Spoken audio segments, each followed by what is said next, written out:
Hi guys, my name is Olga Noel and I make ball jointed dolls. Today we're going to talk about plaster mold making process. I'm going to be making a relatively simple plaster mold and I'm going to explain a couple of things for you, what I do, how I do it, and we'll see whether something is going according to the plan or not. For almost every single action that I'm going to perform here, I use rubber gloves because I have very bad eczema and every single time I start mold making, it basically plagues me, but what can you do? Here you can see me open up an IKEA Ziploc bag. I used clay for parting wall, or you can also call it a divider wall. This is water clay, very basic kids clay that you can buy everywhere. And I store it like this so that it's always moist and always pliable. It's been in this bag for over 2 months, but you can see the water retention is great. I lay the cloth flat. I cut the clay body into small pieces, relatively thin. I spray some water, wrap it up, and put it into a Ziploc bag. The cloth used to be white. Right now it's unfortunately clay color. But the key here is to spray it with water as often as you can when you work with it. You can see a water spray bottle on the left here, but I feel that I have cut all the seams where I spray it. Just believe me, you will need that. You can use any material that is pliable to make this parting wall. It can be water clay as I use here, or plasticine, or even monster clay. My favorite was plasticine, mainly Jovi, before I started using clay. And I started using clay only because I cannot find Jovi here in Serbia. Now you can see me making an indentation for a doll part with a loop tool that sculptors or potters use, and then I remembered that I need to add a parting line. The parting line is the line that divides the original piece, the masterpiece. Oh, masterpiece. Well, yeah. It is a masterpiece. So, parting line, the line that divides the original detail into 2 equal parts if you are making a 2-half mold. I typically do it differently. I use a little bit of a different type of material to do that, but here I got a little cocky. Here you can see me just looking at the part and understanding where this parting line should be. It comes with a lot of messed up plaster molds. If you're not experienced in making them, do it the classic way, the usual way. If you don't know how to do that, just write me a comment and I will be glad to make a short or a long video for you to learn. The main thing about parting line is for the sculptor to not create locks in the plaster mold or the places that hold your original detail in place and do not allow it to escape, sort of locking it inside of a plaster mold or a plaster mold house. They typically are created in a more sculpted, in a more landscapey doll parts, and the way to combat it is to add extra mold parts. Unfortunately, it also adds seams, and we don't like seams, so we try to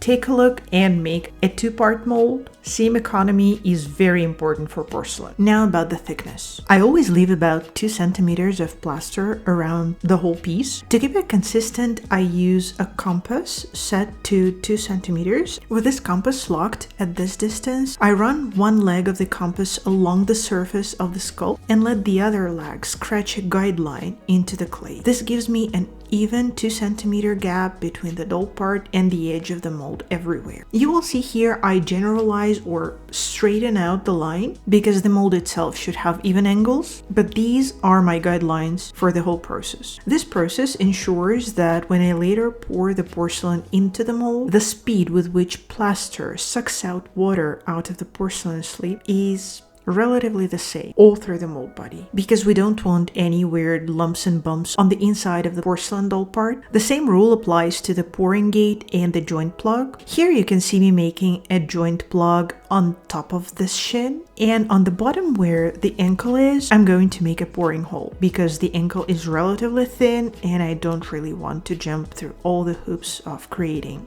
another joint plug, making air vents there, and drilling the pouring hole. It's not worth it here. Both of these also need to adhere to this 2 centimeter rope. If you make it bigger or wider or weirder than the rest of the mold, it is going to ruin your porcelain part, and you really don't want that. If you look at your plaster mold and you see that your plaster mold is thicker on any one side, take a knife and just chop it off. You can do it at any moment. The main treasure that you need to guard with your life is the mold cavity, this hollow space inside the plaster that matches the exact shape of your original. Everything else, everything around it is not so important. Just keep in mind that the thickness should be consistent all through the mold body. I spend a lot of time on making sure that the mold surface is as glass-like as possible. We will be able to make it more even a little bit later, but try to make your life easier and spend some extra time on making sure that the clay bed that you're creating is as even as possible. And now to the fun part, making a mold box or a molding container. This is the enclosure or walls that hold everything in place while you pour the plaster. The goal here is to make your mold box or your mold container as leak-proof as possible, and make sure you have 90 degrees angles all around to store them ergonomically. Sometimes people use wood to make it, or acrylic,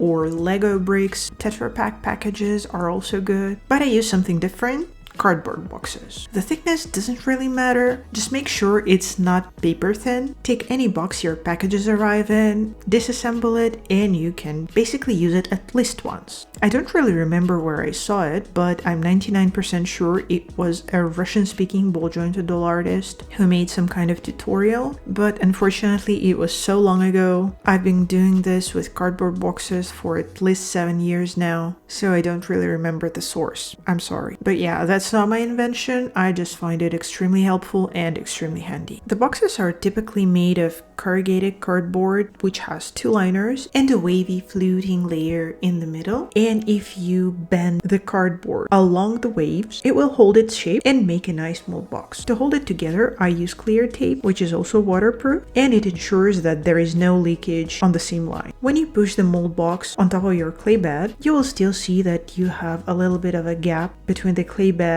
and the mold box. This is normal, just take some clay and push it into those gaps. Also, I told you about this 2cm rule, and this 2cm rule should be applied to the whole form. From your original piece to the topmost part of the form, it should also be 2 centimeters. In order to ensure that, I use sushi stick. It's a little bit dirty, but I have a mark there that states that it's exactly 2 centimeters. And with the help of the sushi stick, I measure that the thickness of the mold is the same everywhere. I also don't have a vibration table, and I haven't used my vacuum chamber yet. This is why there are bubbles here. Plaster is thick. This is why they don't pop themselves, and sometimes they stick to your original. Make sure they aren't sticking, and sort of caress your original with your hand lightly. I use special plaster that sculptors and potters use. The cleaner your plaster is, the better your molds are going to perform. Plaster molds are not eternal. I typically make up to 10 dolls with one plaster mold set. Every single impurity in your plaster makes your porcelain perform worse, and you don't really need that. I'm not 100% sure how this one performs, but visually it's pure. And here in Serbia, I don't have many choices. You just saw me disassemble mold box and get rid of the clay bed. I also cleaned the box's interior, but in the end I decided not to use it. First things first, I cleaned the original, and you see a little bit of a darker sheen on the mold half. We'll clean that right up, but now you can see a little bit of a sharper edges on the outside. I will clean them first because otherwise I can cut myself on them, and this is really unpleasant. Also, don't pull on your original. Demolding is a separate art form. So here I take off my rubber gloves and sort of squeeze the polymer clay. And because it's sculpey, it is a little bit springy still, and this helps me with the demolding. I don't use gloves here because I need to feel the slightest shake of the material inside. And here you see how I clean the surface. As I told you before, 90 degrees angle is the best angle for molds, and if you can, you should try keep it that way. At this point, you can still work with the mold surface. Try not to touch the mold cavity. If you also want to cut these edges off, please be extremely careful. And in order for you to be able to cut them, make the clay bed a little bit lower than your parting line so that you still have a little bit of a wiggle room if you cut a little bit extra.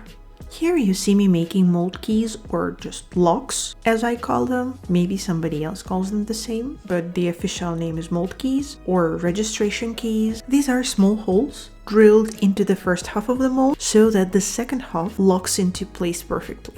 It's extremely important not to forget to make them. And after finishing the cleanup, I put back the joint plug and the placeholder for pouring hole, sort of restoring this funnel-like shape for both of them. And it is very important also to keep it funnel shaped because otherwise it's going to fall right out. And I try to make it as even as possible just to save myself some time. Next thing is to add the release agent, a thin layer of sometimes soap, sometimes Vaseline, or sometimes people even use the dedicated mold release that prevents the two halves from sticking to each other. And I use here the hand cream. It contains silicone, and this will help two plaster mold parts be separated later on. I work extra hard on the locks, and I also have a dedicated brush for the release agent because this brush can no longer serve as a functional brush for anything else. And here you see me using the same mold box. It was a mistake.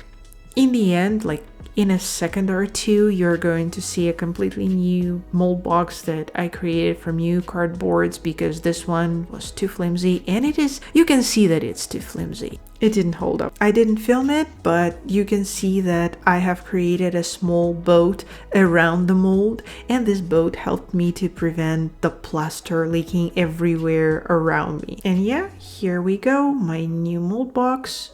It was perfect, it was beautiful. I created it out of two separate boxes, and my mold turned out beautifully. Sharp edges, everything is held together. We're cleaning up those sharp outer edges as well because we don't want to have cuts. And we are extracting pieces of clay that we put in the place of a joint plug and the pouring hole. Plaster also sucked the moisture out of those plugs. This is why clay looks more brittle and actually easier to dig it out of there, because with lack of water, clay shrinks and pops right out. We're cleaning the edges. I don't really like Vans boxes because they stick to the plaster more than everything else. Here you can see me evening out the sides of the plaster mold so that both of them create this single monolith, so to say. And here we go. This is our finished mold that we now need to open. It will be pretty easy. It usually does not happen this way. This is a real footage of how I opened it. This rarely happens. Here I tried to demold it, and I don't need to take off my rubber gloves. And these two beautiful halves look perfect together.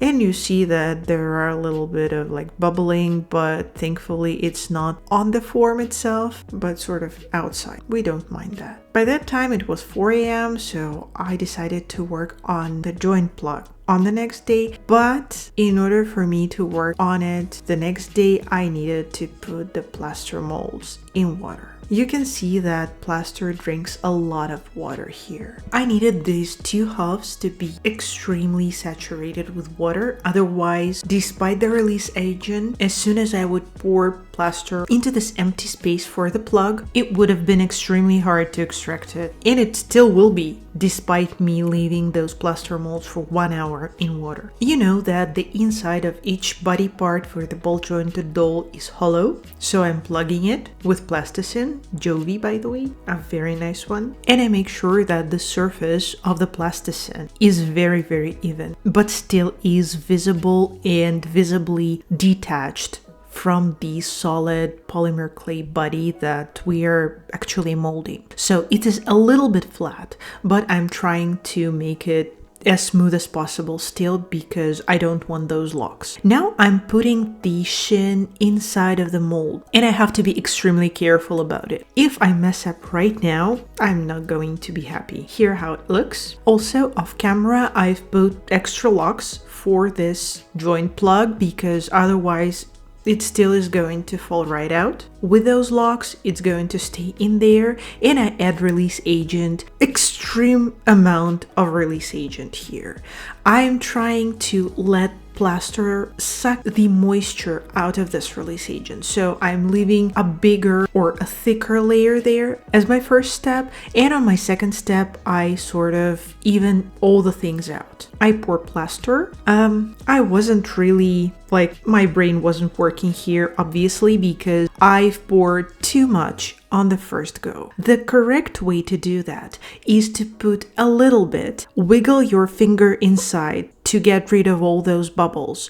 Thankfully, this time I didn't have any bubbles left or trapped in there, but you 100% have the risk of getting them there, so pour a little bit, wiggle your finger, and pour the rest of it so that you are safe about it. I also pour a little bit more than I particularly need because you can already see that plaster sucks out the moisture out of this fresh plaster plug, and we really need it to be solid. And we don't need pitting. Sometimes the plaster sucks out the extra moisture and you get this concave plug.